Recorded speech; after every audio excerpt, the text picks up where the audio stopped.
Live from London, this is The World Today. Hello, I'm Paul Barber. Our top stories this hour. A second Gaza hospital comes under Israeli attack as troops push deeper into the south. Russia observes a day of mourning after at least 137 people were killed in the country's deadliest attack in 2 decades. Millions head to the polls in Senegal's delayed presidential election. Unemployment and inflation are the top concerns. And China's annual development forum gets underway in Beijing. Premier Li Chun urges international businesses to deepen their investments in the country.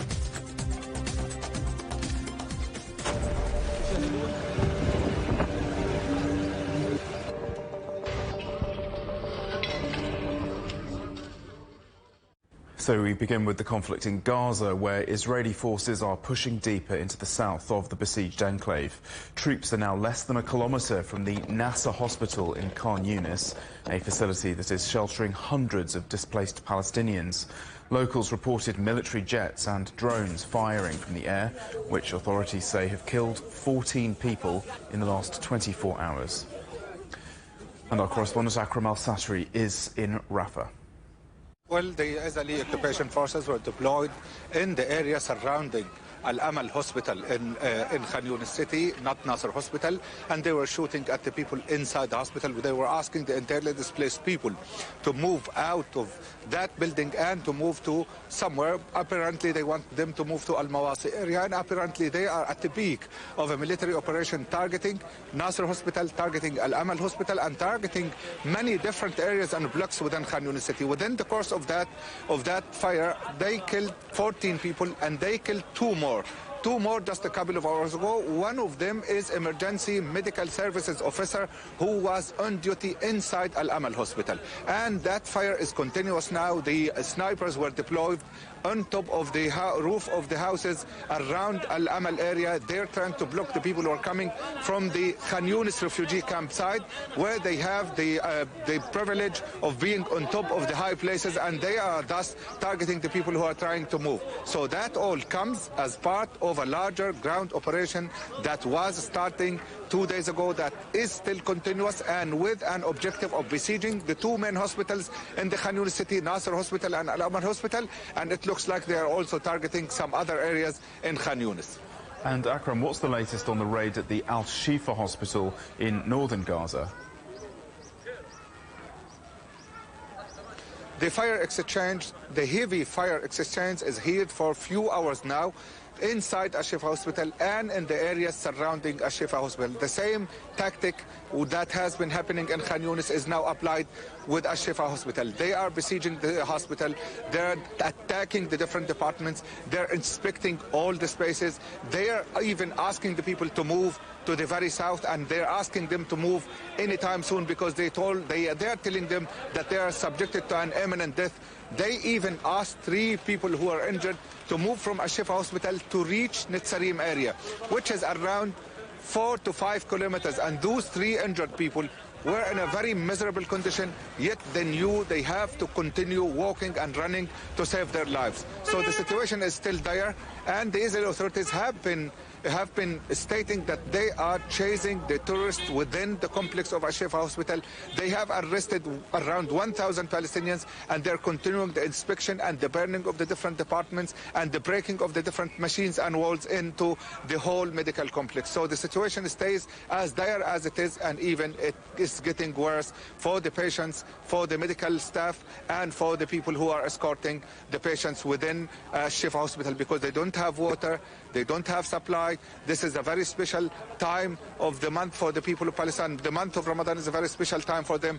They're fasting. They cannot break their fasting. They cannot eat. They cannot find water. And they have been even drinking the saline because they don't have any water to help them survive. Akram Al-Sasri reporting from Rafah in Gaza. Meanwhile, negotiations over a ceasefire in Gaza appear to have hit a dead end. Our correspondent Alex Cadier has more from Tel Aviv. Well, the same sticking points that we've been seeing for the last few weeks, Paul. They break down into two main points. The first is the terms of the 6-week ceasefire that's being negotiated, and that is the ratio of how many Palestinian prisoners would be released by Israel in exchange for the 40 hostages released by Hamas, those women, elderly and injured hostages still being held in Gaza. We know that a proposal on that particular issue has been tabled by the United States. We don't know the exact ratio, but we know that Israel has accepted that proposal and it's been sent to Hamas, and we expect to get an answer within 24 to 36 hours. That is what officials involved in those negotiations are saying. That is where the situation stands. But we heard from the U.S. Secretary of State just a few days ago, Anthony Blinken, saying that the chances of a deal or a deal was getting closer. That doesn't mean it's close because, as you said, there seem to be some differences still.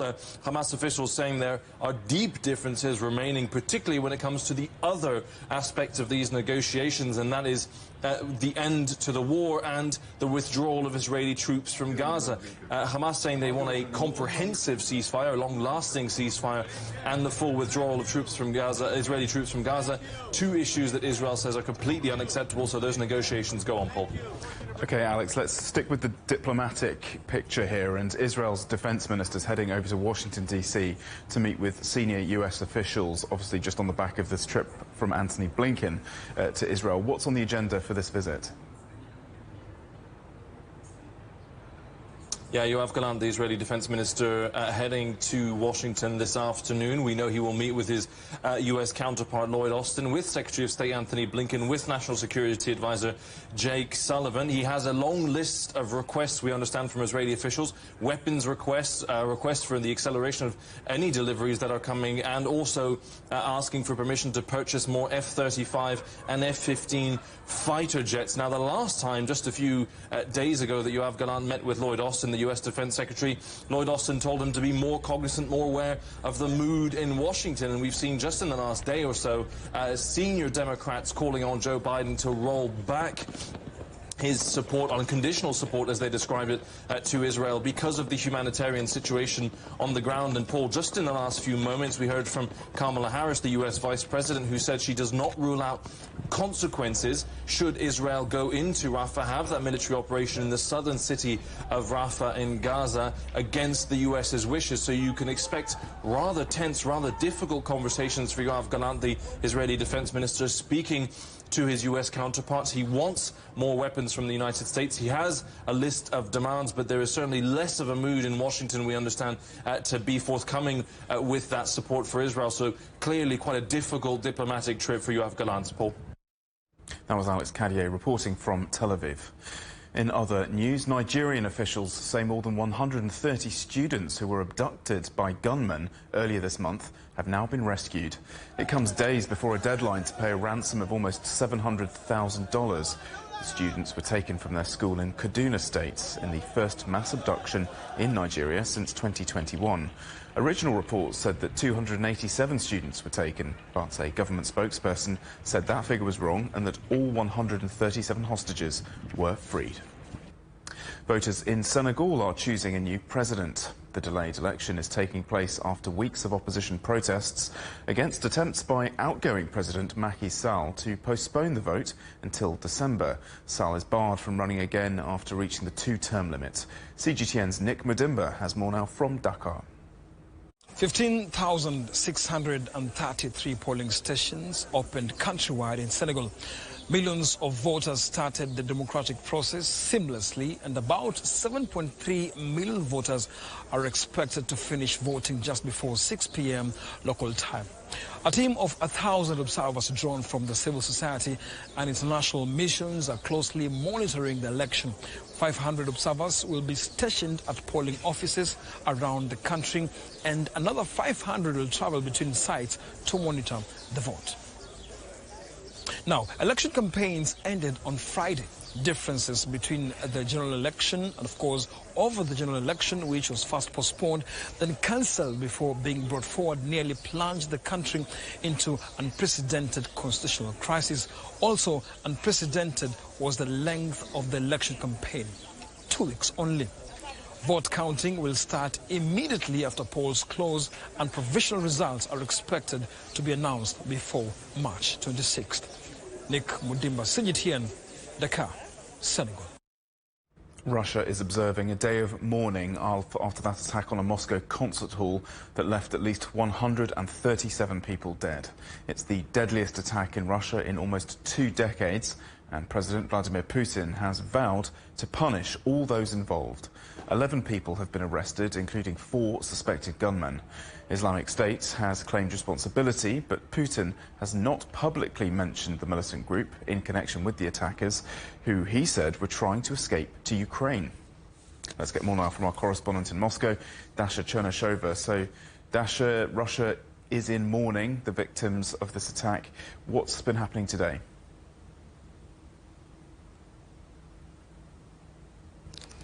Well, indeed, the National Day of Mourning that has been declared across the Russian region is in place. The flags have been lowered to half-mast, and people have been bringing flowers and toys to the scene of this terrorist attack. The Russian president was shown by the Kremlin lighting the candle at the Novogarevo Church in memory of the victims of the Crocus City Hall terrorist attack. We understand that people have been trying to donate blood, even though the Russian health authorities said there was no need for that.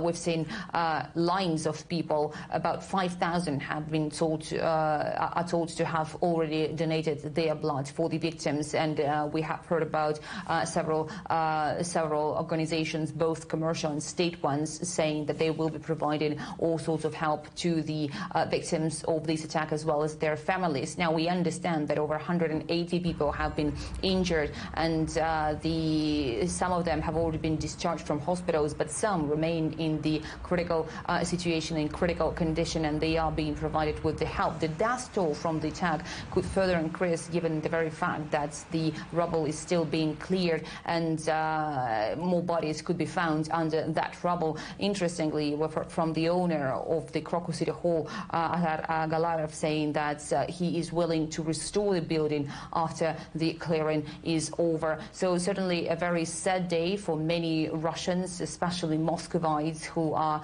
nervous about what has happened in the capital. And Dasha, what's the latest now on the investigation? There have been several arrests.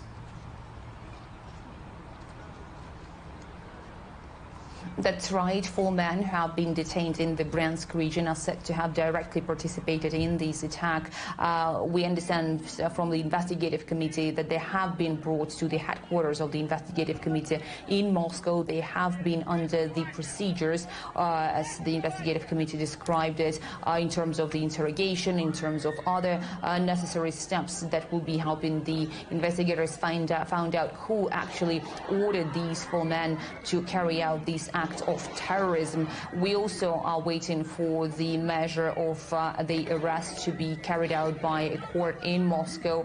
And as we heard, the investigators at the scene of this act of terrorism have managed to find under the rubble 4 sets of weapon ammunition that included 500 cartridges, that also include 28 magazines, 2 Kalashnikov assault rifles. This is what the attackers were using to carry out their attack, and more weapons have been found in the car that the people who carried out this attack were using to escape from the Russian capital to the border with Ukraine. So the investigators are waiting to announce more details, because there are certainly many questions around the Russian population as to who is actually behind this attack, but this is understood to be the next stage of the investigation.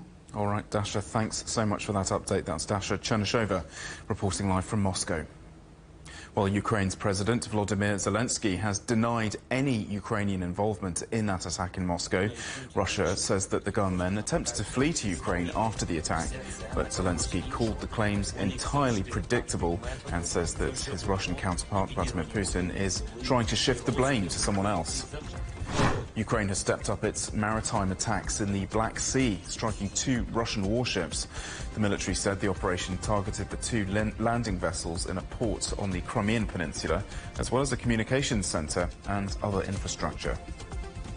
Meanwhile, Russia has launched a major round of airstrikes targeting critical infrastructure in Ukraine. One missile briefly entered Polish airspace before hitting energy facilities near the western Ukrainian city of Lviv. Dozens of missiles were also fired at Kiev, according to local authorities. You're watching CGTN. Still ahead. China's premier issues a rallying call for global business as the annual China Development Forum opens in Beijing.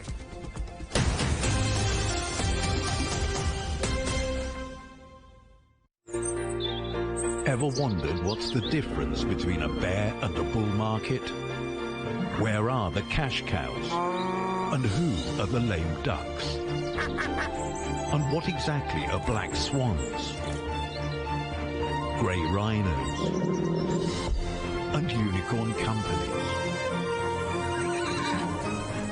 Make sense of it all with global business, only on CGTN. I think it should be more global cooperation. I would like to hear more the voice of the developing countries. Globalization has lifted more than 1 billion people out of poverty. The green transition has to happen. It's a necessity. Well, China and the United States are important powers in the world. What unites us is much more than what divides us. And I believe China is committed to this agenda. Join me, Juliet Mann, to set the agenda at these times every weekend on CGTN.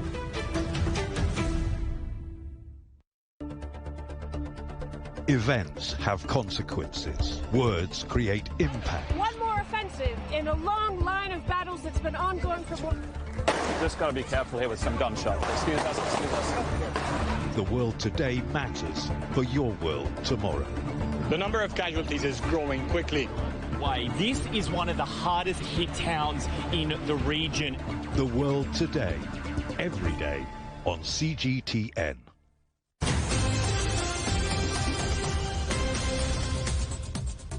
And welcome back. A reminder of our headlines. A second Gaza hospital comes under Israeli attack as troops push deeper into the south. Russia observes a day of mourning after at least 137 people were killed in the country's deadliest attack in 2 decades. And millions head to the polls in Senegal's delayed presidential election. Unemployment and inflation are the top concerns. China's Premier Li Qiang has delivered the keynote speech at the China Development Forum, urging international businesses to deepen their investments in the country. The annual 2-day event in Beijing brings together a number of global CEOs and Chinese policymakers. The International Monetary Fund chief, Kristalina Georgieva, says that China faces a fork in the road and needs to reinvent itself if it wants to usher in a new era of economic growth. Our correspondent, Dong Shui, has more. Well, this is the business forum you do not want to miss for investment-related news from China. Since 2000, the annual China Development Forum has attracted international business leaders in search for opportunities in Beijing. And this year in particular, they're looking for new drivers of development of China, as well as new opportunities for global economy. China's Premier Li Qiang told the forum's opening event on Sunday that despite the instability, unpredictability faced by the world, China would continue to inject impetus and stability into global economic recovery. Li said the resilience, potential, and strong vitality of the world's second largest economy remains unchanged. 我们顶住外部压力，克服 Despite external pressure and internal difficulties, we successfully accomplished the main targets and tasks of economic and social development this year. Economic recovery continued to strengthen, and new industries, new models and new drivers of growth accelerated. At the Two Sessions political gathering in Beijing this month, China's government set the national GDP growth target for 2024 at around 5%, sparking speculations overseas. Premier Li reaffirmed the government's confidence in the market. 特别是去年以来， Particularly since last year, we have further improved and optimized our services, established a regular communication and exchange mechanism with enterprises, earnestly responded to and addressed their concerns, and actively built a system and mechanism that better combines an effective market with the government. Chief executives, including Apple's Tim Cook, Cristiano Amon from Qualcomm, and Blackstone's Stephen Schwarzman are among the industry heavyweights looking for new collaborations with Beijing. That it is very important to open up more space for entrepreneurship and create new drivers for growth, new industries that can bring China's prosperity up. As he said, they're trying to transition the economy. That's very impressive. I'm very respectful of the fact that they have to make this change. What worked for the past 40 years may not be the best way for the next 40. And I think we have to support the government as it thinks through how to change and transition China. China is too big an economy for the world to not be fully engaged with the country. Over the next 2 days, the forum will cover 8 major themes, including carbon neutrality, artificial intelligence, healthcare, and digital transformation, all showing the broad prospect of China's development. Dong Shui, CGTN, Beijing. The energy giant TotalEnergies says China is managing a delicate balance between energy security and green energy transformation as the country strives to achieve peak carbon emissions by 2030 and carbon neutrality by 2060. TotalEnergies CEO Patrick Pouyanné told our reporter Yang Chengxi the company has identified many opportunities in renewable energy in China. We have expanded our strategy not only to oil and gas, which was traditionally where we were investing in China. We produce gas in Ordos. We have a retail station network in gasoline in China. We expand to low carbon energies. And China is offering a lot of opportunities for us because China, in fact, is by far the largest country in terms of investments in renewables. And China is very important for us in terms of equipment, supply chain for solar cells. We are purchasing a lot of equipment here in China. And China, of course, is also for us an important customer for gas, LNG. Gas is part of the energy transition. And I think China is very engaged in renewables in a very large way, large scale. And for us, it's offering, again, opportunities. I didn't speak about batteries business. We begin to invest as well in EV charging together with China Free Gorges, establish a JV. So these new energies are offering new opportunities for investments. You've mentioned renewable energy a lot, and China is striving to achieve carbon peak by 2030 and carbon neutrality by 2060. It is obviously a very delicate balancing act between energy security and a green transition. So what experiences can TotalEnergies share as you're part of this transition? You need to combine in an energy policy 3 characteristics. The first is security of supply. It's fundamental. Each customer wants to have access to energy. Second, you need sustainability. That means combining your energy growth with less emissions, fundamentally, because of climate change. But more importantly, you need the affordability. Each customer wants an affordable energy. So that's this 3 combination. If we want to move in this transition, we need to do 2 things together. We need, of course, to build an efficient, new, decarbonized energy system. More renewables, more hydrogen, more biofuels, in order to be able to produce the energy of tomorrow.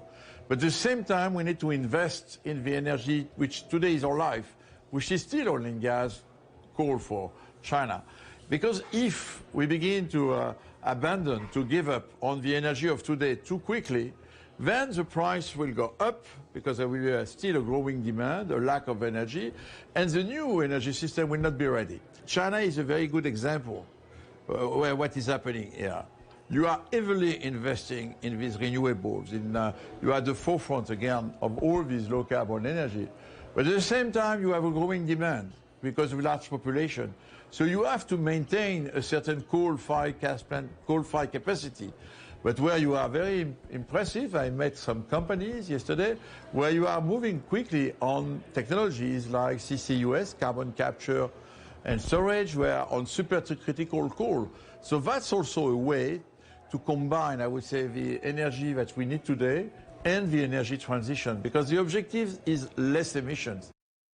More than 30 million people in the United States are under winter weather alerts as storms batter the northeast of the country.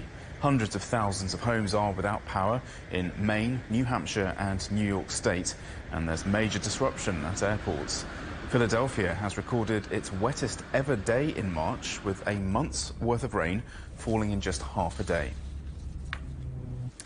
Now, a special exhibition will soon open at a museum in Zhengzhou, the capital city of China's Henan province, and it'll showcase the deep history of Luxembourg. It's part of a cultural exchange that started 5 years ago, but was disrupted by the COVID-19 pandemic. Our correspondent Tony Waterman got a rare behind-the-scenes look as the pieces were getting packed up for shipping. So let's have a look at that tray now. It's a time-consuming process, packing up ancient artifacts for an exhibition overseas. Each piece needs to be meticulously inspected. Yeah, that's okay too. We just have to be very careful when unwrapping. So any defects can be noted before being carefully wrapped and packed for shipping. For this exhibition, on its way to the Henan Museum in Zhengzhou, China, the process has been repeated hundreds of times. There are items from prehistory until the 21st century, everything symbolizing the culture of Luxembourg, and they were chosen really to give an overview of Luxembourgish culture to the Chinese people. In total, more than 200 items have been chosen. Rare coins and metals, paintings and ceramics, all from Luxembourg's National Museum of Archaeology, History and Art. It's an empty showcase because the objects that we normally present here are going to Zhengzhou. Museum director Michelle Pulfer says the items were carefully curated with the input of experts from the Henan Museum, which staged a similar exhibition on the origins of Chinese civilization in Luxembourg in 2018. It was a huge success. It was one of the most visited exhibitions ever in the history of this museum. The objects were fantastic. Well, I think it's a very good way of communicating between people, between nations, between civilizations. And facilitating that dialogue just got a little easier. The cultural exchange coincides with the launch of a new stop along the Air Silk Road, connecting Luxembourg and Henan province. It's the first non-stop commercial flight between the two countries. The once-a-week flight, seen as a way to expand the economic and cultural links between China and Luxembourg. We trust the culture can bridge people together rather than dividing the world. So under the current tension of geopolitical landscape, I think that we need to promote more cultural exchange between the different countries so people can learn from each other and better understand each other. An understanding that comes from appreciating another civilization's history, one artifact at a time. Tony Waterman, CGTN, Luxembourg. And a final look at the headlines. Russia observes a day of mourning after at least 137 people were killed in the country's deadliest attack in 2 decades. A second Gaza hospital comes under Israeli attack as troops push deeper into the south. And China's annual development forum gets underway in Beijing. Premier Li Cheng urges international businesses to deepen their investments in the country. And that's the world today. Thank you for watching. Coming up next, it's Razor. For now, though, from all the team in London, goodbye.